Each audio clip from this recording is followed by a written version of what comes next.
બોયલા શ્રી હરિ રે આ કથા ચાલે છે તેમાં આજે સહુનો પ્રેરક હું ભગવાન. બધાના પ્રેરક એ પુરુષોત્તમ નારાયણ ભગવાન છે. આવું સ્વયં શ્રી હરિ કહે છે કે બધાના પ્રેરક અમે જ છીએ. એટલે ભગવાન છે એ બધાના પ્રેરક છે. ભગવાન શબ્દ આવે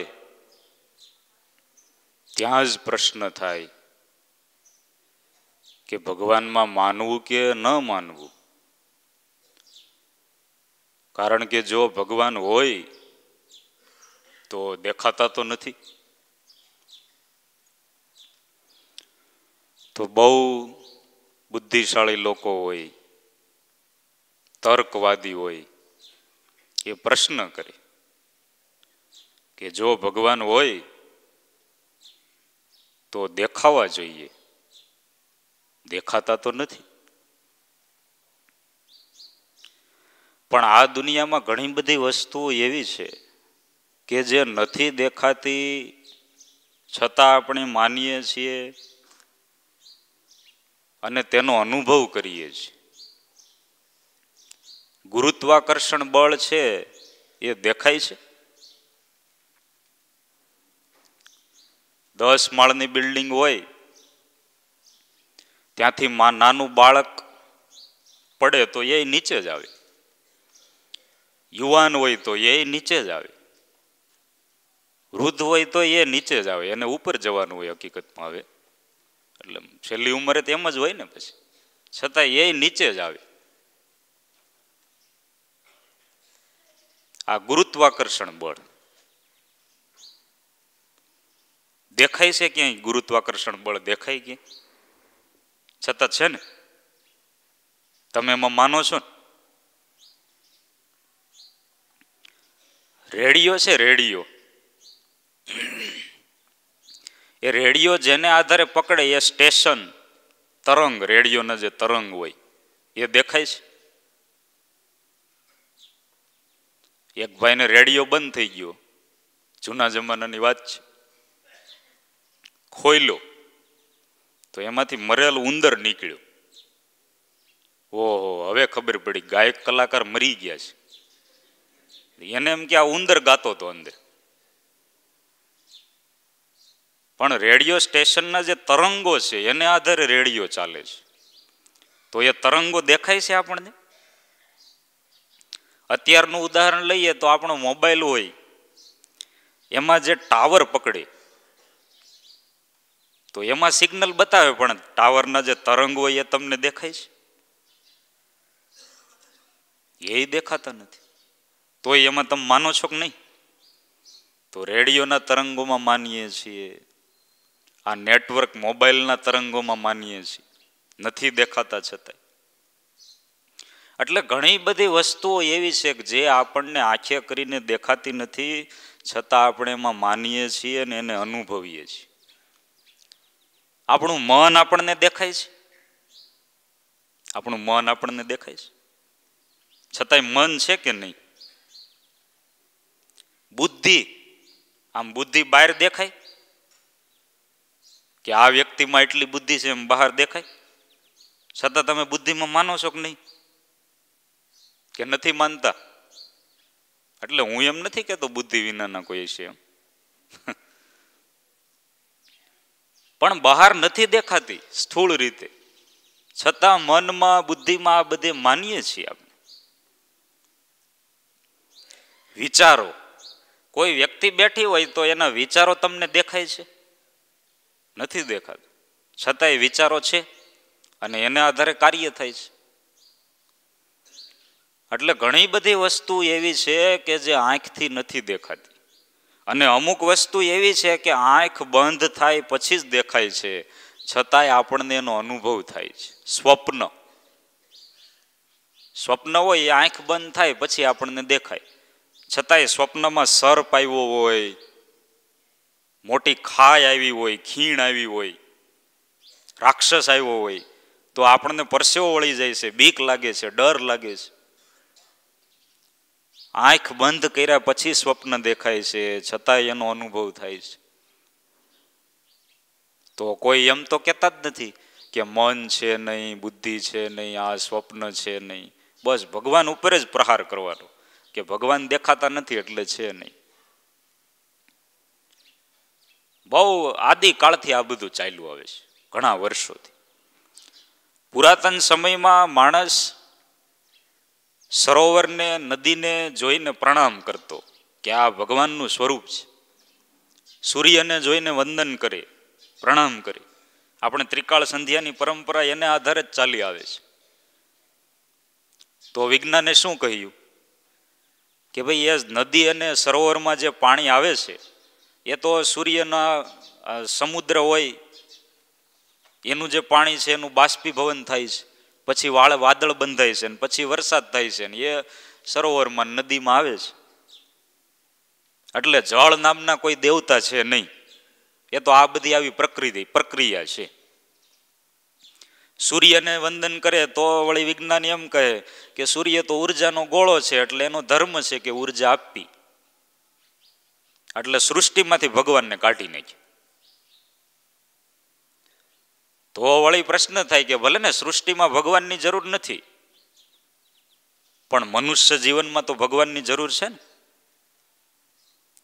ત્યાં વળી 1871માં ચાર્લ્સ ડાર્વિન આવ્યા અને એમણે ઉત્ક્રાંતિવાદ આપ્યો કે ભાઈ માણસના સર્જન માટે ભગવાનની જરૂર છે જ નહીં.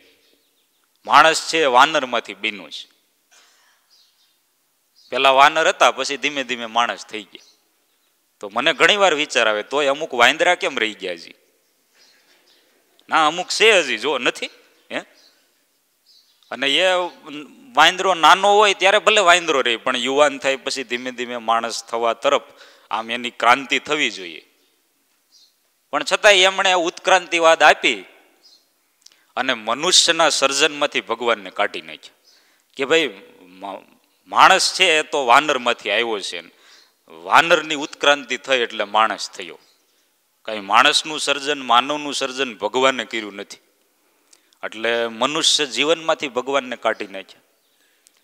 તો ચાલો મનુષ્ય જીવનમાં ભગવાનની જરૂર ન પડે, પણ એક સાથે વધારે મનુષ્ય રહેતા હોય, આખો સમાજ રહેતો હોય, તો સમાજ જીવનમાં તો ભગવાનની જરૂર પડે ને. ત્યાં વળી કાર્લ માર્ક્સ આવ્યા, એમણે સામ્યવાદની સ્થાપના કરી અને એમણે એમ કહ્યું કે સમાજમાં, સમાજની રચનામાં, સમાજના વિકાસમાં ક્યાંય ભગવાનની જરૂર નથી. એટલે સમાજ જીવનમાંથી ભગવાનને ડિલીટ કર્યા. સમાજમાં ભગવાનની જરૂર ન પડે, પણ માણસ એકલો હોય ત્યારે વ્યક્તિગત રીતે, માનસિક રીતે તો ભગવાનની જરૂર પડે ને. જેને આપણે સાયકોલોજી કહીએ કે સાયકોલોજીની રીતે તો ભગવાનની જરૂર છે ને. ત્યાં 1901માં સિગમન્ડ ફ્રોઈડ આવ્યા અને એમણે એવું કહ્યું કે જે કાંઈ આપણને વિચારો આવે છે એ ઈગો અને ડિઝાયરને આધારે આવે છે. ઈગો એટલે અભિમાન, એમાંથી જ બધા વિચારો આવે. ઘણા એવું અભિમાન કરતા હોય છે કે મેં તો શૂન્યમાંથી સર્જન કર્યું છે, અમારા બાપા કાંઈ મુકતા નહોતા ગયા, તો તમે ક્યાંથી આવ્યા? તમને તો મુકતા ગયા છે ને. હે, એટલે જે કાંઈ વિચારો આવે એ ઈગો અને ડિઝાયરમાંથી આવે છે. ઈગો એટલે અભિમાન, ડિઝાયર એટલે ઈચ્છા. આખી સાયકોલોજી આ બે ઉપર ચાલે છે. એટલે ભગવાનની સાયકોલોજીમાં જરૂર નથી, સાયકોલોજીમાંથી ડિલીટ કર્યા. તો ત્યાર પછી તત્વજ્ઞાન આવે. તત્વજ્ઞાનમાં તો ભગવાનની જરૂર પડે જ, કારણ કે એક એક તત્વનું સર્જન એમના દ્વારા. તો નીટ્સ નામના બહુ મોટા ફિલોસોફર થઈ ગયા, ખૂબ બુદ્ધિશાળી, અને એમણે એમ કહ્યું કે તત્વજ્ઞાનમાં ભગવાનની જરૂર જ નથી. અને ક્યાંક જરૂર જણાતી હોય તો એ કાઢી નાખો, ભગવાનની જરૂર છે જ નહીં. એ નીટ્સને એ બધા એના મિત્રોને ચર્ચા કરતા હતા. એટલે એક કોઈક સજ્જન માણસ ત્યાંથી નીકળ્યા અને પૂછ્યું કે તમે શું કરો છો? તો કે ભગવાનની હત્યા કરીએ છીએ. ભગવાનની હત્યા કરીએ છીએ, ભગવાનની જરૂર જ નથી. એટલે તત્વજ્ઞાનમાંથી ભગવાનને કાઢી નાખે. આવી રીતે આ બધું વિચારીએ અને સાંભળીએ તો આપણને એમ થાય કે ભગવાનની જરૂર જ નથી અને ભગવાન છે જ નહીં. અને અહીંયા તો શ્રી હરિ કહે છે કે સહુનો પ્રેરક હું ભગવાન, બધાના પ્રેરક અમે છીએ, ભગવાન છે. તો હવે બધાના એક એકના જવાબ, પ્રશ્ન તો ઊભા થઈ ગયા ને કે ભગવાન છે કે કેમ? તમને એમ થવા માંડ્યું છે. તો હવે જવાબ, વિજ્ઞાન એમ કહે છે ભગવાનની જરૂર નથી. પણ દુનિયાના મહાન વૈજ્ઞાનિક, અત્યાર સુધીના વૈજ્ઞાનિકોમાં જેમનો પહેલો નંબર ટોપ કહેવાય એવા સર આઇઝેક ન્યૂટન, દુનિયાની જે કાંઈ વિજ્ઞાનમાં શોધખોળ થઈ છે એ મોટા ભાગની શોધખોળમાં ન્યૂટનનો હાથ છે એવું કહેવાય છે. પાયામાં એ છે. અને ન્યૂટને પોતાની જિંદગીના અંતિમ સમયે એવું સ્ટેટમેન્ટ આપ્યું કે the thumb alone convince there is God. આપણો અંગૂઠો જ બતાવે છે કે ભગવાન હોવા જોઈએ. ફિંગરપ્રિન્ટ યાદ આવ્યું ને? 7 અબજ માણસો બધાની ફિંગરપ્રિન્ટ અલગ અલગ. આ અંગૂઠો જ બતાવે છે કે ભગવાન છે. એટલે ન્યૂટન કહે હું ભગવાનમાં માનું છું. વિજ્ઞાનને જવાબ મળી ગયો. ત્યાર પછી જો વિજ્ઞાન છે એ તો ભગવાનની બનાવેલી સૃષ્ટિમાં રમે છે. એટલે ભગવાન છે જ, કારણ કે વિજ્ઞાનની શરૂઆત માણસની બુદ્ધિમાંથી થઈ, વિચારમાંથી થઈ. કોઈએ કાંઈ પણ શોધખોળ કરી છે તો એ વિચાર કરીને કરી છે. એ વિચાર ક્યાંથી આવ્યા? તો કે ભગવાને આપ્યા છે. વિચારના દેનારા એ છે. એટલે વિજ્ઞાનમાં પણ ભગવાનની જરૂર છે. વિચાર ફેરવી નાખે તો શોધખોળ કેમ થાય? શ્રીજી મહારાજ ફરતા ફરતા જેતપુર પધાર્યા, સભા કરીને વિરાજમાન હતા. અને ગામના કાઠીઓ હતા એ વિરોધમાં, સ્વામિનારાયણ સંપ્રદાયના દ્વેષી. શ્રીજી મહારાજ હતા ને સાથે થોડાક સંતો છે. એટલે એ ગામના કાઠીઓએ બધાએ ભેગા થઈ અને એક ચારણને ચડાવ્યો અને એને કહ્યું કે તારે છે ને સ્વામિનારાયણ ભગવાનને ગાળો દેવાની કે તમે મોચી છો ને તમે ખોટા ભગવાન છો ને પાખંડી છો ને તમે બાબરો ભૂત વશ કર્યો છે, આ સમાધિ કાંઈ સાચી ન હોય, આવી ગાળો જ દેવાની. એટલે અમે તને એટલા રૂપિયા આપશું. ચારણને લઈને કાઠી દરબારો બધા શ્રીજી મહારાજ પાસે આવ્યા. મહારાજ વિરાજમાન હતા, સામે થોડાક હરિભક્તો હશે, સંતો હતા. અને એમાં ચારણ આવી અને બોલવાની શરૂઆત કરે તો ગાળોને બદલે સ્તુતિની શરૂઆત થઈ કે તમે તો સહુના પ્રેરક છો, જીવ ઈશ્વર તણો રે, માયા કાળ પુરુષ પ્રધાન, બધાને વશ કરનાર તમે છો, અવતારના અવતારી તમે છો, તમે તો સર્વોપરી છો, તમારા જેવા તો કોઈ ભગવાન નહીં. એટલે કાઠીઓ કેલા શું બોલે છે, તને શું શીખવાડ્યું ને શું બોલે છે? તો કે તમે કહો અને હું ભગવાનને ગાળો દઉં એમ? તમે બધા ભૂંડા છો, હું થોડો ભૂંડો છું. ગાળો શીખવાડી હતી છતાં સ્તુતિ બોલ્યા. રૂપિયા આપવાના હતા છતાંય સ્તુતિ કરી. શ્રીજી મહારાજે એના વિચારો જ ફેરવી નાખ્યા. ગાળો નક્કી કરીને આવ્યા હતા છતાંય સ્તુતિ થઈ. ભગવાન વિચાર ફેરવી નાખે તો પછી વિચાર શક્તિ આગળ કેમ વધે અને તો વિજ્ઞાનની શોધખોળ કેમ થાય? એટલે વિજ્ઞાનમાં પણ ભગવાનની જરૂર છે. ત્યાર પછી ઉત્ક્રાંતિવાદ. ડાર્વિને એવું કહ્યું કે માણસના વિકાસમાં, જીવનમાં ભગવાનની જરૂર નથી, સર્જનમાં ભગવાનની જરૂર નથી. પણ ડાર્વિને તો માત્ર બહારનું બોડી સ્ટ્રક્ચર જોઈને કહ્યું. શરીરની અંદર તો ડાર્વિન ઉતરા જ નથી. શરીરની અંદર શું છે, આમાં કેટલા કોષ છે, અંદર ડીએનએ, કેટલા જીનેટિક્સ, અંદર તો ઉતરા જ નથી. પણ ડાર્વિન પછી અમુક વર્ષ વીતા અને હ્યુમન બોડીના કોષમાં ખૂબ સંશોધન કર્યું. એવા ડોક્ટર સાન્ટિસ્કિક, જેમને હ્યુમન બોડીના કોષના સંશોધન માટે નોબેલ પ્રાઇઝ આપવામાં આવ્યું, અને એમણે આખી જિંદગી મનુષ્યના બોડીના કોષ ઉપર સંશોધન કર્યું, અને એમણે એવું લખ્યું કે હું મનુષ્યના શરીરના એક એક કોષ સામે જ્યારે જોઉં છું, સંશોધન કરતા કરતા જ્યારે એમાં દ્રષ્ટિપાત કરું છું, ત્યારે મને એવો અનુભવ થાય છે કે ભગવાન છે. એટલે ડાર્વિનના ઉત્ક્રાંતિવાદ ઉપર પાણી ફરી ગયું, એટલે ભગવાન છે. મનુષ્યના એક એક કોષને આધારે નક્કી થાય છે, એક એક કણમાં. મનુષ્યનું આખું જીવન ભગવાનને આધારે ચાલે છે. જન્મ મૃત્યુ, જન્મ કઈ પોતાને આધારે થાય છે? હવે આમાં કોઈ હીરપરા પરિવારના બેઠા છે, કોઈ ચોવટિયા પરિવારના છે, બરાબર? અલગ અલગ પરિવારના છે ને બધા, એક પરિવારના નથી ને. એટલે એમ તો આપણો ગુરુકુલ પરિવાર એટલે એક જ હો, એમ કઈ અલગ નથી. પણ અલગ અલગ પરિવારના અલગ અલગ અટકના બેઠા છે. તો તમે નક્કી કર્યું હતું કે અમારે હીરપરા પરિવારમાં જન્મ લેવો છે? તમે નક્કી કર્યું હતું? જો તમે નક્કી કરી શકતા હોત તો બધા અંબાણી ભાઈના ઘેર જ જન્મ લે, અને એને બિચારાને લાખો દીકરાઓ થાય, કર્મચારી રાખવાની જરૂર જ ન પડી. એટલે જન્મ કઈ આપણે આધારે નથી, ભગવાન જન્મ આપે છે. કઈ જગ્યાએ કોને જન્મ. હવે મૃત્યુ એ આપણા હાથમાં છે. તારીખ ખબર હોય છે કે ભાઈ આ તારીખે અમારે જવાનું છે. જન્મ મૃત્યુનું આખું જે સર્કલ છે એ ભગવાનના હાથમાં છે. તો તમે એમ કેમ કહી શકો કે ભગવાનની જરૂર નથી?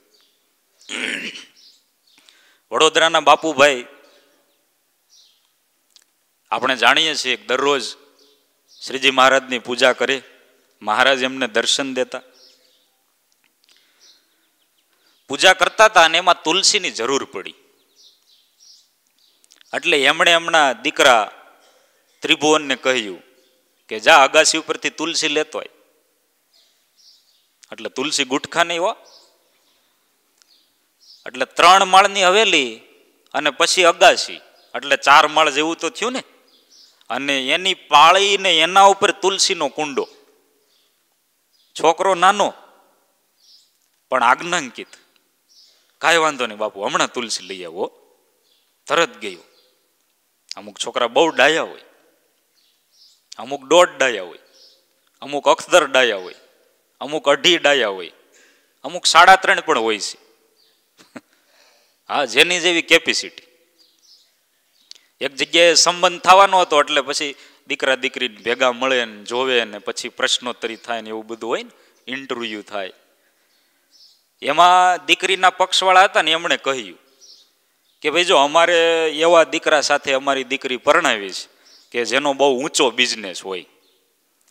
ત્યાં પેલો માતા પિતા બોલે, પેલા છોકરો જ બોલ્યો કે કાંઈ વાંધો નહીં, મારે પાવાગઢ ઉપર કે પાનનો ગલ્લો છે કે પાવાગઢના ડુંગરે, એટલે ઊંચો બિઝનેસ જ કહેવાય ને.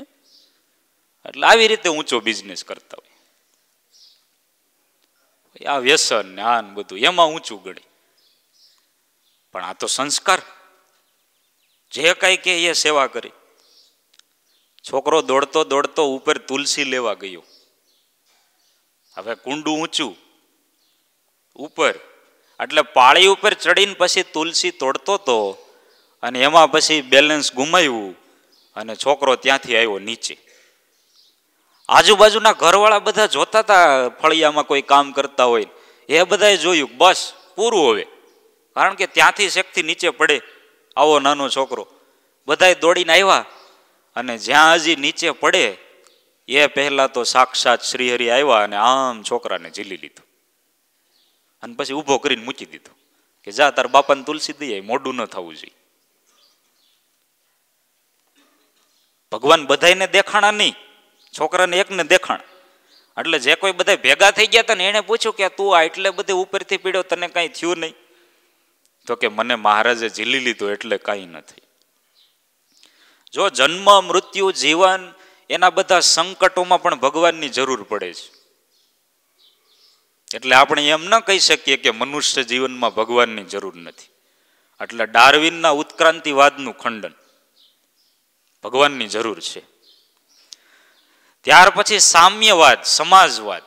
સમાજમાં ભગવાનની જરૂર નથી એવું કાર્લ માર્ક્સે કહ્યું અને સામ્યવાદની સ્થાપના કરી. 70-72 વર્ષ સુધી સામ્યવાદ રહ્યો અને પછી તૂટી પડ્યો. સામ્યવાદ ભાંગી ગયો. અને સામ્યવાદના આગેવાન, જેમણે પોતે સામ્યવાદનો અનુભવ કરેલો, સામ્યવાદના આગેવાન હતા એવા પ્રખ્યાત ગોરબેચો. સામ્યવાદ ભાંગી ગયો ત્યાર પછી ચર્ચમાં પોપને મળવા ગયા અને પોપે કહ્યું કે આ સામ્યવાદ ભાંગી ગયો એટલે અમને બહુ દુઃખ થયું. ગોરબેચો કે એવું કઈ દુઃખ કરવાની જરૂર નથી. એવું તમે કેમ કહો છો? તો કે જો સામ્યવાદમાં એમ કહેવાય કે ભગવાનની જરૂર નથી, ભગવાન વિના બધું થશે, પણ મારા અનુભવ પ્રમાણે ભગવાન વિના ક્યારેય સમાજ સુખી ન થાય, આવું ગોરબેચોએ કહ્યું. એટલે સામ્યવાદમાં પણ ભગવાનની જરૂર છે. ગોરબેચોએ કાર્લ માર્ક્સનું ખંડન કર્યું કે ભગવાન વિના ક્યારેય સમાજ સુખી થાય જ નહીં, સમાજમાં પણ ભગવાનની જરૂર છે. ભગવાન છે એ પૃથ્વી પર આવે અને સત્શાસ્ત્ર અને સદવિચાર દ્વારા સારા સમાજનું નિર્માણ કરે છે. અને તમે કહો છો કે ભગવાનની સમાજમાં જરૂર નથી. શ્રીજી મહારાજે પોતાના અવતાર દ્વારા કેટલું કાર્ય કર્યું, સમાજને કેટલો આગળ વધાર્યો.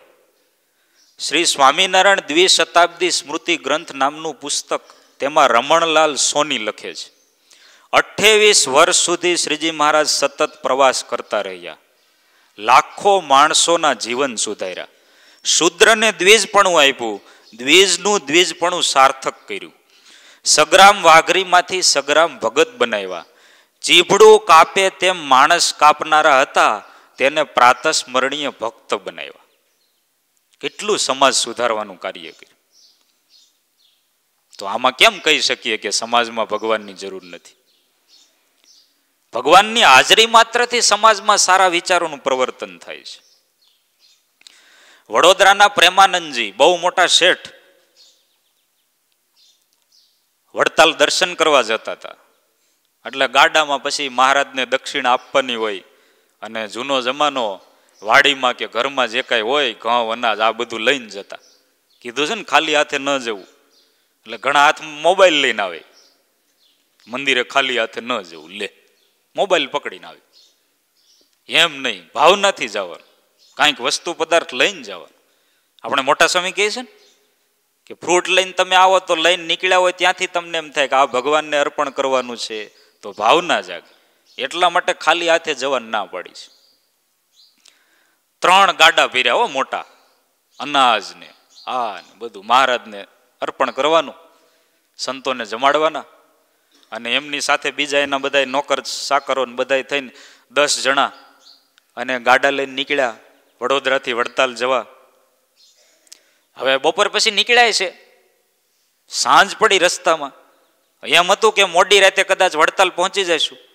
ધીમે ધીમે અંધારું થવા માંડ્યું અને ત્યાં રસ્તામાં 10 ચોર લૂંટારા ડાકુ આવ્યા.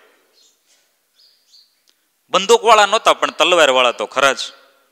લાકડીઓ હતી મોટી મોટી. ખબરદાર ઉભા રહી જાઓ. ગાડા ઉભા રહી ગયા. નીચે ઉતરી જાઓ, બધા નીચે ઉતરી ગયા. બધાને એક બાજુ ઉભા રાખ્યા, ગાડા જપ્તે કર્યા અને પછી કહ્યું કે અમારી પાછળ પાછળ ચાલ્યા આવો. આગળ ગાડા ચાલે, લૂંટારા, પાછળ આ બધા માણસો. પ્રેમાનંદજી શેઠ ને એના માણસો ને બધા મહારાજને પ્રાર્થના કરવા માંડ્યા, હે મહારાજ, આ બધું તમને અર્પણ કરવા માટે આવીએ છીએ અને ક્યાંક બીજે ન જતું રહી. અને ત્યાં તો શ્રીહરિ સાક્ષાત પુરુષોત્તમ નારાયણ કાઠી દરબારો સાથે, ઘોડા અસવાર સાથે આવીને ઊભા રહી ગયા અને ફરતી કોઈ આમ ઘેરો ઘાલી દીધો. ફરતી કોઈ ગાડા પાછા આપી દો. તો કે તમે કોણ છો? અમે પરિચય નથી આપતા, કામ જ કરીએ છીએ. ગાડા પાછા આપી દો. તમારા નથી. ગાડા પાછા આપી દીધા. શ્રીજી મહારાજે પ્રેમાનંદજીને કહ્યું તમે ગાડા લઈને જાઓ. એ ગાડા લઈને નીકળી ગયા અને અહીંયા શ્રીજી મહારાજે પેલા 10 જણા હતા ને, શ્રીજી મહારાજના હાથમાં ફૂમકાવાળી છોટી. હવે તો તમને છોટી ખ્યાલ આવી ગયો છે ને. એ ફૂમકાવાળી છોટી બધાને બબ્બે મારી. છોટી મારી અને બધાના વિચાર ફરી ગયા, એકદમ સદવિચાર ભગવાનના ચરણોમાં. તમે કયો એ સેવા કરીએ, તમે કયો એમ રહીએ. એમાં એકનું નામ કલાભાઈ હતું ને બીજાનું નામ કરેવાભાઈ. મહારાજ કે તમે બંને અમારી સાથે વડતાલ આવો, ત્યાં વડતાલની વાડી સંભાળો ને એમાં આજીવન સેવા કરો. એ બંને આજીવન સમર્પિત થઈ ગયા. બીજા 4 જણા હતા, એને શ્રીજી મહારાજે એમ કહ્યું કે તમારે હવેથી પ્રામાણિકપણે ખેતી કામ કરવાનું, જાઓ, ક્યારેય ચોરી કરતા નહીં. એ 4 જણા ઘરે ગયા અને આખી જિંદગી સત્સંગી રહ્યા અને પ્રામાણિકપણે ખેતી કામ કર્યું. હજી 4 જણા વૈધા, 10 હતા ને. બાકી જે 4 વૈધા એ પ્રેમાનંદજીને મોકલા વડોદરા પાછા. ત્યાં પછી પ્રેમાનંદજી વડતાલ આવ્યા ને પાછા વડોદરા ગયા. પછી એમની પાસે મોકલા કે આ 4 જણાનું હું મોકલું છું, એને તમે કંઈક કામકાજ આપજો અને પ્રામાણિકપણે આખી જિંદગી કામ કરશે. એટલે 4 જણા એમને સોંપ્યા. 10 આખા જીવન સુધારી દીધા. ચોરી કામ કરતા હતા. સમાજમાં ભગવાનની જરૂર છે કે નહીં? બધાય બોલતા નથી. જરૂર છે ને? હા. નહીં કે ભગવાન આવ્યા હોય તો અત્યારે આપણને સોટી મારી હોય તો. સમાજમાંય ભગવાનની જરૂર છે. એટલે આ કાર્લ માર્ક્સનું ખંડન. ભગવાનના વિચારોથી, જીવનથી, એમની વાણીથી, શાસ્ત્રથી સમાજ છે સુધરે છે, આગળ વધે છે, સુખી થાય છે. એટલે સમાજમાં પણ ભગવાનની જરૂર છે. હવે સાયકોલોજી, વ્યક્તિગત રીતે, માનસિક રીતે ભગવાનની જરૂર છે કે નહીં? તો કે સાયકોલોજી ઓફ ફાધર, સાયકોલોજીના પિતા કહેવાય એવા સિગમન ફ્રોઈડ, એમણે કહ્યું કે ભાઈ સાયકોલોજીમાં ભગવાનની જરૂર નથી. કારણ કે જે કાંઈ આપણને વિચારો આવે છે એ ઈગો અને ડિઝાયરને આધારે આવે છે. પણ સિગમન ફ્રોઈડ છે ને એ ઘણા બધા વિદ્યાર્થીઓને ભણાવતા હતા. એમાં એમના બેસ્ટ સ્ટુડન્ટ, ટોપ, ખૂબ હોશિયાર, જેનું નામ કાર્લ યંગ. સિગમન ફ્રોઈડ પાસે ભણ્યા અને ભણ્યા પછી સિગમન ફ્રોઈડથી જુદા પડ્યા. કેમ? તો કે હું ભગવાનમાં માનું છું, તમે ભગવાનમાં નથી માનતા. કાર્લ યંગે એવું કહ્યું કે ભગવાન વિના ક્યારેય સાયકોલોજી સંભવે જ નહીં. ભગવાન જોઈએ જ, એટલે હું તમારાથી જુદો પડું છું. અને કાર્લ યંગે આખો નવો સિદ્ધાંત આપ્યો, સિગમન ફ્રોઈડથી જુદા પડી. એટલે સિગમન ફ્રોઈડ ઉપર પાણી ફરી ગયું. કાર્લ યંગને કોઈએ પૂછ્યું કે are you believe in God, તમે ભગવાનમાં માનો છો? ત્યારે એમણે ખૂબ સરસ જવાબ આવ્યો, I am not only believe, I know very well there is God. હું માત્ર માનતો નથી, હકીકતમાં ભગવાન છે જ એવું જાણું છું. એટલે સાયકોલોજીમાં પણ ભગવાનની જરૂર છે. કારણ કે મનમાં જે કાંઈ વિચાર આવે છે એ ભગવાનના આપેલા છે, વિચાર શક્તિના દેનારા એ છે. એ ધારે તો વિચાર ફેરવી નાખે. એક એક સંકલ્પના સાક્ષી છે, જાણી જાય છે. એટલે વિચાર શક્તિમાં, સાયકોલોજીમાં પણ ભગવાનની જરૂર છે. શ્રીજી મહારાજ લીંબડી ગામ પધાર્યા.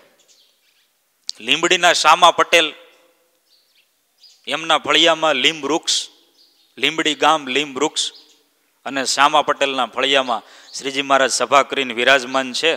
અને એમાં ગામના બહુ મોટા વિદ્વાન અમર વિજયજી બહુ બુદ્ધિશાળી હતા.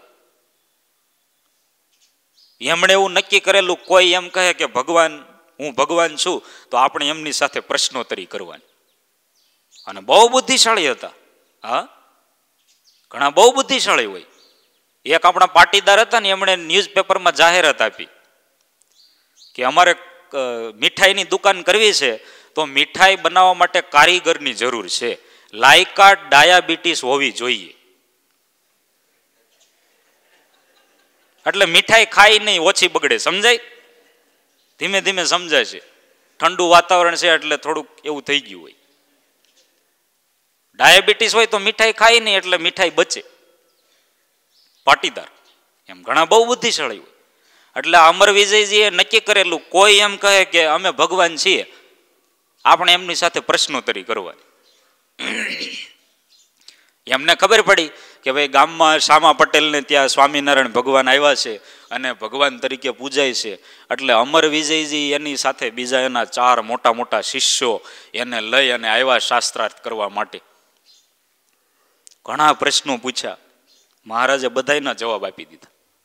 નિર્ગુણદાસ સ્વામીના જીવન પ્રસંગોમાં આ લખેલો પ્રસંગ છે. નિર્ગુણદાસ સ્વામીની વાતો કરીને પુસ્તક છે. પછી છેલ્લે પ્રશ્ન પૂછ્યો અમર વિજયજી કે તમે ભગવાન કેમ થઈ ગયા? શ્રીજી મહારાજે રમૂજમાં જવાબ આપ્યો કે જો સરપંચ થઈએ ને તો સામે કોઈક સરપંચ આવે ને ચૂંટણી લડે ને આપણને હરાવી દે. ક્યાંક ઠાકોર થઈએ તો સામે કોઈક ઠાકોર હોય, રાજા થઈએ તો બીજા રાજ્યના રાજા આવીને યુદ્ધ કરે, પણ ભગવાન થવામાં કોણ ના પાડે? અને એક જ જગ્યા એવી ખાલી હતી ભગવાનની, એટલે અમે ભગવાન થઈ ગયા. અમર વિજયજી કઈ એમ કઈ થોડું ભગવાન થવાય? તો તમે કયો ને કઈ રીતે ભગવાન થવાય? જીવ પ્રાણી માત્રના સંકલ્પ જાણી જાય અને કહી દે તો ભગવાન કહેવાય. શ્રીજી મહારાજ કે એ તો અમારા હરિભગત કરી નાખે. આ શામા પટેલને તમે પૂછો, તમારા જે કાંઈ સંકલ્પ હોય ને કહી દઈશ. એટલે શામા પટેલ મીડિયા બોલવા કે તમારી પાસે એટલા રૂપિયા છે, તમે એમાંથી એટલા ડાયટા છે, એટલા પટારામાં રાખ્યા છે, અને હજી તમારો વિચાર છે કે એટલા રૂપિયા કમાવા છે, આવી રીતે શાસ્ત્રાર્થ કરવા છે, આવી રીતે વિદ્યા ભણવી છે. બસ બસ બસ બસ રાખો રાખો રાખો બસ બસ બસ નહીં બધું કહી દે બહાર નીકળી જાય બધું. અમર વિજયજીએ સ્વામિનારાયણ ભગવાનના પગ પકડ્યા કે તમે ભગવાન સાચા. તમે સંકલ્પ જાણી જાવ એમ નહીં, તમારા હરિભગતે સંકલ્પ જાણી જતા હોય તો તમારી તો શું વાત કરી. એટલે વિચાર જાણી જાય છે, સંકલ્પ જાણી જાય છે. એટલે સાયકોલોજીમાં પણ ભગવાનની જરૂર છે. હવે તત્વજ્ઞાન. નીટ્સ નામના ફિલોસોફરે એવું કહ્યું કે અમે ભગવાનની હત્યા કરીએ છીએ કારણ કે તત્વજ્ઞાનમાં ભગવાનની જરૂર નથી. એને થોડાક વર્ષ થયા અને ઇમેન્યુઅલ કેન્ટ નામના બહુ મોટા ફિલોસોફર, ફાધર ઓફ ફિલોસોફી કહેવાય એવા બહુ બુદ્ધિશાળી, એમણે પુસ્તક લખ્યું ક્રિટિક ઓફ પ્યોરિઝન. 625 પેજનું પુસ્તક. અને બુદ્ધિથી ભગવાનનું ખંડન કે તત્વજ્ઞાનમાં ક્યાંય ભગવાનની જરૂર છે જ નહીં, એવું બુદ્ધિપૂર્વકનું ભગવાનનું ખંડન કર્યું અને 625 પેજ લખ્યા. હો, અને આખું પુસ્તક એવું કે એમાં ભગવાનના ખંડન સિવાય કાંઈ નહીં બીજું, એમ કે ભગવાન છે જ નહીં, ભગવાનની જરૂર જ નથી, તત્વજ્ઞાનમાં તો ભગવાન જોઈએ જ નહીં. એ આવા ફિલોસોફરે આ પુસ્તક લખ્યું અને એનો છેલ્લો પેરેગ્રાફ એ પુસ્તકનો લખતા હતા. અને એમાં એમણે શું લખ્યું? While I am writing the end part of this book, in the garden I look at the star and drinking tea. This 625 pages, what my mind say, but when I look at the stars, I believe there must be God. છેલ્લો paragraph લખતા હતા, ચા પીતા હતા, ગાર્ડનમાં ઊભા હતા કે બેઠા છે અને આકાશમાં તારાઓ જોતા જોતા છેલ્લો પેરેગ્રાફ લખે છે કે આ 625 પેજ એવું કહે છે કે ભગવાન નથી. આખું પુસ્તક એવું કહે છે. પણ આ તારાઓ સામે જોઈને હવે હું એવું કહું છું કે ભગવાન છે જ, ભગવાન છે જ, આવું છેલ્લે એમણે લખ્યું. એટલે આખી ફિલોસોફી જે ભગવાનમાં માનતી નથી એના ઉપર પાણી ફરી ગયું. એટલે તત્વજ્ઞાનમાં પણ ભગવાનની જરૂર છે. ભગવાન જોઈએ છે. ભગવાનના જ્ઞાનથી તો તત્વજ્ઞાન થાય છે. એક એક તત્વનું જ્ઞાન શેમાંથી થાય છે? તો કે ભગવાનના જ્ઞાનથી થાય છે. એતેન વિજ્ઞાતમ સર્વ વિજ્ઞાતમ ભવતિ. ભગવાનનું જ્ઞાન થયા પછી બધા તત્વોનું જ્ઞાન થાય છે. બાકી એક તત્વનું તમે જ્ઞાન લેવા જાવ તો પૂરું ન થાય. કોઈ પણ એક વ્યક્તિને ડોક્ટર થવું હોય, એન્જિનિયર થવું હોય, MBA થવું હોય, PhD થવું હોય તો કેટલા વર્ષ લાગે? આખી જિંદગી વહી જાય ત્યારે મેળ પડે ને, ત્યારે બધી ડિગ્રી મળે. પણ ભગવાન એક એવું તત્વ છે કે એને જાણી લે એટલે સર્વ વિજ્ઞાતમ ભવતી. તો તમે એમ કેમ કહી શકો કે તત્વજ્ઞાનમાં ભગવાનની જરૂર નથી? જ્ઞાન શક્તિના દેનારા જ ભગવાન છે. શ્રીજી મહારાજ પ્રથમના 65મા વચનામૃતમાં કહે છે, જીવ જ્યારે સુષુપ્તિ અવસ્થામાં જાય છે ત્યારે શિલા જેવો જડ થઈ જાય છે. એને કોઈ પણ પ્રકારનું જ્ઞાન રહેતું નથી, પણ ભગવાન એને એ સુષુપ્તિમાંથી જગાડે છે અને જ્ઞાન શક્તિ આપે છે. એટલે તત્વજ્ઞાનમાં પણ ભગવાનની જરૂર છે. એક એક તત્વમાં ચરાચર બધીએ ભગવાન વિરાજમાન છે. આપણા મોટા સ્વામી આ પ્રસંગ ઘણીવાર કહે છે, પણ મને એમ થતું કે આ પ્રસંગ કઈ જગ્યાએ લખેલો છે. પછી મેં અક્ષરાનંદ સ્વામીની વાતોમાં વાંચ્યો અને બુરાનપુર મેં ભગવાન સ્વામિનારાયણ હિન્દી પુસ્તક પંકજભાઈ શાહે લખ્યું છે, એમાં પણ આ પ્રસંગ વાંચ્યો કે સૃષ્ટિના કણે કણમાં ભગવાન છે, એક એક તત્વમાં. બુરાનપુરનો સંઘ ગઢપુર શ્રીજી મહારાજના દર્શન કરવા આવે, એમાં મોતીરામભાઈ અને એમના માતુશ્રી પણ હતા.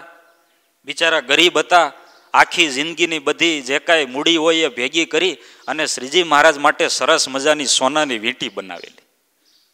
બધાએ જે કાંઈ મહારાજને અર્પણ કરવાનું હોય એ સાથે લીધેલું અને આખે આખો સંઘ દર્શન કરવા જાય. અને એમાં લૂંટારા આવ્યા, ઘેરી લીધા બધાને, લાઈનમાં ઊભા રાખ્યા અને એક પછી એક બધા પાસેથી લેતા જાય. જે કાંઈ હોય આપી ગયો, નહીતર આ બંદૂક સગી નહીં થાય. અને બધા જે કાંઈ હોય આપતા જાય. આ મોતીરામ અને એમના માતુશ્રી, એમના માતાની પાસે વીંટી હતી મહારાજને અર્પણ કરવા. એમને એમ થયું કે ઓહો, આખી જિંદગી બધી મૂડી ભેગી કરીને આ વીંટી બનાવી અને લૂંટારા લઈ જાય. એટલે લૂંટારા હજી આગળનાને ચેક કરતા હતા ને એની પાસે બધું લેતા હતા. ત્યાં એમના માતુશ્રીએ લેજે સ્વામિનારાયણ એમ કહી અને વીંટી બાજુની વાડમાં ફેંકી દીધી. પછી તો લૂંટારા બધું લઈને જતા રહ્યા. હજી લઈને જાય ત્યાં શ્રીજી મહારાજ આવ્યા, રક્ષા કરી અને પછી બધાને સાથે ગઢપુર લઈ ગયા. આ બાજુ ગઢપુર પછી બધા મહારાજ પાસે આવતા હતા અને જે કાંઈ હોય અર્પણ કરતા હતા. પણ આ ડોશીમાં એ તો વીંટી વાડમાં ફેંકી દીધેલી. એટલે એમને થયું કે આપણે તો શું અર્પણ કરવું, એક વીંટી અર્પણ કરવાની હતી. મહારાજ પાસે આવ્યા ને ત્યાં મહારાજની આંગળીમાં વીંટી પહેરેલી હતી. મહારાજ કે અર્પણ કરવાની જરૂર નથી, આ વીંટી અહીંયા પહોંચી ગઈ છે. વાડમાં ફેંકેલી વીંટી ત્યાં લઈ લીધી. આમાં કેમ તત્વજ્ઞાન કામ કરે? આમાં કઈ રીતે તમે કહો તત્વજ્ઞાનમાં ભગવાનની જરૂર નથી? સૃષ્ટિ પોતે કહે છે કે ભગવાનની જરૂર છે. એટલા માટે સહુના પ્રેરક એ ભગવાન છે, પુરુષોત્તમ નારાયણ છે. અને એમાંય આપણને તો સ્વામિનારાયણ ભગવાન મળ્યા, અનંત કોટી બ્રહ્માંડના અધિપતિ. કિશોરલાલ મશરૂવાળાએ સહજાનંદ સ્વામી વિશે, સ્વામિનારાયણ ભગવાન વિશે લખ્યું છે કે મોટા ભાગના અવતારોને તેમની હયાતીમાં મનુષ્યોએ સ્વીકાર્યા નથી. અવતાર લીન થયા પછી જ તેમનું અવતારપણું કબૂલ કર્યું હોય તેવું દેખાય છે. પણ સહજાનંદ સ્વામીને, સ્વામિનારાયણ ભગવાનને હજારો મનુષ્યોએ એમની હયાતીમાં જ સ્વીકાર્યા છે. એમના પડ્યા બોલ ઉપર પોતાના તન મન ધન અર્પણ કરી નાખ્યા, સર્વસ્વ સમર્પણ કરી દીધું. માટે એ ભગવાન જ હતા એવું કહી શકાય. એ પોતે પૂર્ણ પુરુષોત્તમ નારાયણ ભગવાન જ હતા. અને છતાંય ક્યાંક ક્યાંક ખંડન થાય છે કે સ્વામિનારાયણ ભગવાન છે કે સમાજ સુધારક છે, કે ઘણા એમ કે ભાઈ અમે ભગવાન માનતા નથી, એ તો સાધુ રૂપે આવ્યા હતા, એણે લગ્ન કર્યા નહોતા. આવું ઘણા ખંડન કરતા હોય છે. અને સ્વામિનારાયણની એમને સૂગ હોય છે. પણ એ બધાને જવાબ આપી શકાય એવી એક સત્ય ઘટના. બહુ સરસ વાત. હા, તમે હાની ખાધી છે? એના જેવી મીઠી. કેવી લાગે શિયાળામાં? એવી સરસ વાત. પણ હાની ખાવા માટે પાત્રતા જોઈએ, એટલે પેલા આમ સરખા વ્યવસ્થિત ટટાર બેસી જાઓ. આને આ વાતને બહુ વધારે વર્ષ નથી થયા. એ બધા વ્યક્તિઓ અત્યારે હાજર છે. આપણે સુરતમાં અહીંયા સેન્ટર ફોર સોશિયલ સ્ટડીઝ નામની સંસ્થા છે. એ તમે જાણશો તો મળી જશે, અહીંયા સુરતમાં જ છે. એમાં જે સભ્યો કામ કરે છે એ બધા પોતાને બુદ્ધિજીવી એટલે કે રેશનલ માને છે. અને કોઈ પણ ભગવાન હોય કે કોઈ પણ સંપ્રદાય હોય એના ઉપર સંશોધન કરે ને પછી સત્ય શોધકને આધારે લેખ લખે અને એવું બધું કાર્ય કરે છે. થોડા વર્ષ પહેલા આ સેન્ટર ફોર સોશિયલ સ્ટડીઝ નામની સંસ્થા દ્વારા અર્થાત નામનું ત્રૈમાસિક બહાર પડતું હતું. દર 3 મહિને માસિક બહાર પડે, એનું નામ અર્થાત. એ માસિકમાં ગુજરાત યુનિવર્સિટીના ઇતિહાસ વિભાગના અધ્યક્ષ પ્રોફેસર મકરંદ મહેતા એમણે સ્વામિનારાયણ ભગવાનનું ખંડન કરતો લેખ લખ્યો કે સ્વામિનારાયણ છે એ ભગવાન નથી, એક વ્યક્તિ હતા. એવા ઘણા બધા મુદ્દા લખ્યા એમણે, ખંડનાત્મક ને નેગેટિવ. લેખ છપાયો એટલે આખા સંપ્રદાયમાં આહા થઈ ગઈ, હોબાળો મચી ગયો, બધાએ ખૂબ વિરોધ કર્યો. આ લેખ ત્રિભુવનભાઈ ગૌરીશંકર વ્યાસના સુપુત્રી ડોક્ટર રશ્મિબહેન વ્યાસે વાંચ્યો. એમને થયું કે આ ખોટું થાય છે. એમને તો ત્રિભુવનભાઈના દીકરી એટલે એમને તો વારસામાં જ સ્વામિનારાયણ ભગવાન મળેલા. શ્રીજી મહારાજ તો આપણા ભગવાન છે ને એનું ખંડન થાય, આવી રીતે જાહેરમાં લખાણ લખાય. એટલે રશ્મિબહેન વ્યાસ એમણે મકરંદ મહેતાને કહ્યું કે મારે તમારી સાથે ચર્ચા કરવી છે સ્વામિનારાયણ ભગવાન વિશે. મકરંદ મહેતા કહે કાંઈ વાંધો નહીં. રશ્મિબહેન વ્યાસ મકરંદ મહેતાને મળ્યા અને એમણે જે મુદ્દાને આધારે સ્વામિનારાયણ ભગવાનનું ખંડન કર્યું હતું એ બધા મુદ્દા એમને સમજાવ્યા.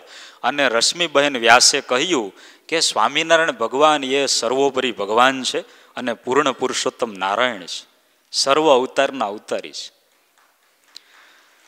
એટલે મકરંદ મહેતા હતા એમણે થોડોક સ્વીકાર થયો.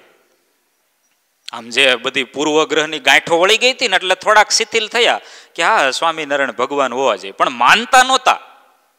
ચર્ચા પૂરી થયા પછી માત્ર હા પાડી, માનતા નહોતા.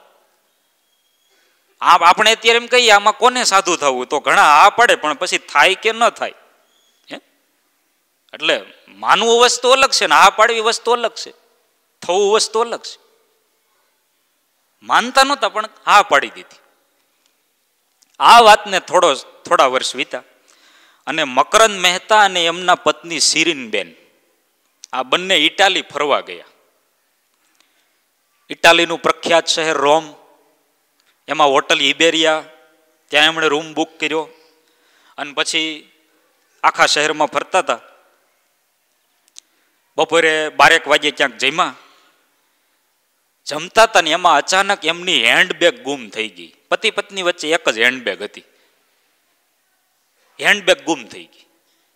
હવે એમાં પાસપોર્ટ, વિઝા, ભારત રિટર્ન જવાની ટિકિટ, ફ્લાઇટની ટિકિટ, એમાં જે કાંઈ પૈસા હતા વાપરવાના, હોટલમાં બિલ ચૂકવાના પૈસા, બધું હેન્ડબેગમાં, અને હેન્ડબેગ ગાયબ. બિચારાને આમ પરસેવો વળી ગયો. ઘણી શોધખોળ કરી પણ ક્યાંય હેન્ડબેગ મળે નહીં. આખો દિવસ રેખડ્યા. પછી એમ કરતા કરતા સાંજે હોટેલે આવ્યા 5 વાગે. હોટલના મેનેજરને વાત કરી કે અમારી હેન્ડબેગ ખોવાઈ ગઈ છે ને જે કાંઈ હતું એ બધું એમાં છે, પાસપોર્ટથી માંડીને બધા ખાનગી ડોક્યુમેન્ટ્સ બધું એમાં. એટલે એમણે કહ્યું કે ભાઈ તમે ભારતની એમ્બેસી હોય જે એલચી કચેરીનું નામ છે, મુખવાસ નહીં, ત્યાં તમે તપાસ કરો. એટલે તરત પોતે ગયા આફળા ફાફળા થઈને. પણ બનેલું એવું કે એ જ દિવસે ભારતના તત્કાલીન વડાપ્રધાન દેવગૌડા ઇટાલી મુલાકાત લેવા માટે પધારેલ. એટલે એમ્બેસીમાંથી એમને ત્યાં વ્યસ્તતા એટલી હતી એટલે કાંઈ જવાબ મળ્યો નહીં. રાત્રિ પડી ગઈ અને ખાલી હાથે પોતે હોટલ ઇબેરિયામાં પાછા આવ્યા. જેવું તેવું જમ્યા. કેમ જમવાનું ભાવે?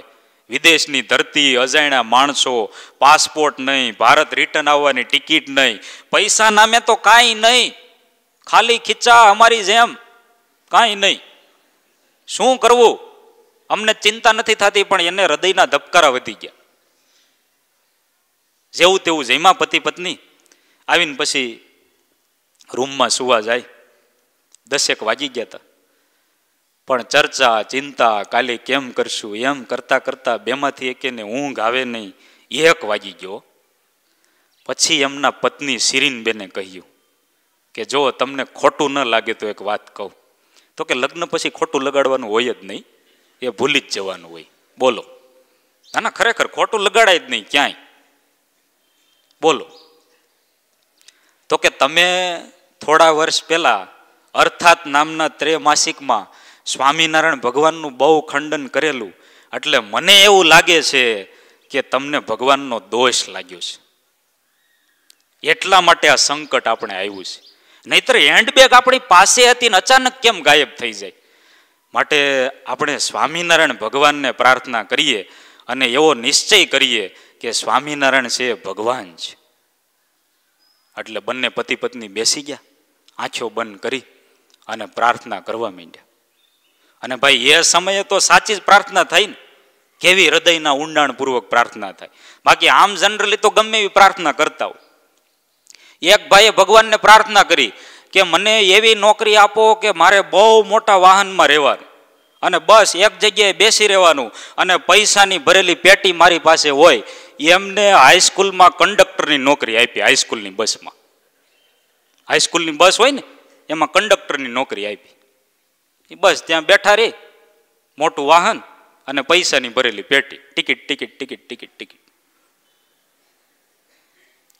પણ સંકટ સમય હોય ત્યારે તો હૃદયથી પ્રાર્થના થાય, હૃદયથી પ્રાર્થના કરવા માંડ્યા.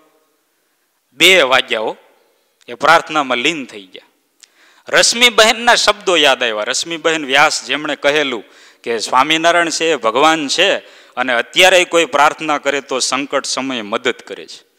બીજા એમના એક મિત્ર હતા મકરંદ મહેતાના, જે.કે. પટેલ, એ પણ સ્વામિનારાયણ ભગવાનના સંપ્રદાયના અનુયાયી. એમણે પણ કહેલું કે સ્વામિનારાયણ ભગવાન અત્યારે કળિયુગમાં પરચા પૂરે છે. આ બધા વાક્યો યાદ આવતા જાય અને પતિ પત્ની બંને એ હોટલના રૂમમાં બેઠા બેઠા પ્રાર્થના કરે. 2 વાગ્યા અને રૂમમાં અજવાળા થયા અને સાક્ષાત શ્રીહરિ આવીને ઊભા રહી ગયા, દર્શન આપ્યા. તાળી પાડવી જ પડે ને. ઇટાલીમાં દર્શન આપ્યા તો ઇન્ડિયામાં ન આપે. એ 3 છોગલાધારી શ્રીહરિ એક જ વાક્ય બોલ્યા કે કાંઈ ચિંતા કરતા નહીં, આવતીકાલે તમને તમારી હેન્ડબેગ અહીંયા હોટલ ઉપર પાછી મળી જશે. અદ્રશ્ય થયા મહારાજ. અને કેટલો સમય સુધી મહારાજના દર્શન થયા, એકાય સમયનું, ક્ષણનું, ઘડીનું, કાળનું કાંઈ અનુસંધાન રહ્યું નહીં. એકદમ નિરાશ થઈ ગઈ, ચિંતા બધી જતી રહી અને ઊંઘ આવી ગઈ. પતિ પત્ની બંને સવારે ઉઠ્યા અને મેનેજરે એક માણસને મોકલો કે જાઓ મકરંદ મહેતા કરીને પેલા ભારતીય આપણા હોટલમાં છે ને, એમનો રૂમ નંબર આ છે, એમને બોલાવતા હો. ઉઠીને તરત મેનેજરમેન મળવા ગયા. એટલે મેનેજરે કહ્યું કે હમણાં થોડી વાર પહેલા ભારતીય એમ્બેસીમાંથી ફોન આવ્યો કે મકરંદ મહેતા નામના ભારતીય વ્યક્તિ છે, એમની હેન્ડબેગ અમને અહીંયા મળી છે, માટે એ અમે ત્યાં હોટલ ઉપર મોકલીએ છીએ, તમે એમને આપી દેજો. અને 1 કલાક પછી હેન્ડબેગ આવી ગઈ મકરંદ મહેતાના હાથમાં. ભારત પાછા આવી ગયા, સ્વામિનારાયણ ભગવાનમાં માનતા થઈ ગયા. અત્યારે મકરંદ મહેતા જીવે છે, હાજર છે. અને પોતે કહે છે કે સ્વામિનારાયણ છે ભગવાન છે. હું માનું છું, તમે પણ માનો. કોણ કહે કે સહુના પ્રેરક એ પુરુષોત્તમ નારાયણ ભગવાન નથી? કોણ ના પાડી? આવા પુરુષોત્તમ નારાયણ એ ભગવાન એ આપણને મળ્યા છે. એટલે બધાના પ્રેરક, સહુના પ્રેરક એ પુરુષોત્તમ નારાયણ છે, સાક્ષાત ભગવાન છે. પૃથ્વી રૂપે જે આવ્યા હતા, અક્ષરધામમાં જે વિરાજમાન છે, શાસ્ત્રોમાં જે વર્ણન છે, એ પુરુષોત્તમ નારાયણ બધાના પ્રેરક છે. એટલા માટે સ્વયં શ્રીહરિ કહે છે, જીવ ઈશ્વર તણો રે સહુને વશ કરો રે, સહુનો પ્રેરક હું ભગવાન. સહજાનંદ સ્વામી મહારાજની જય.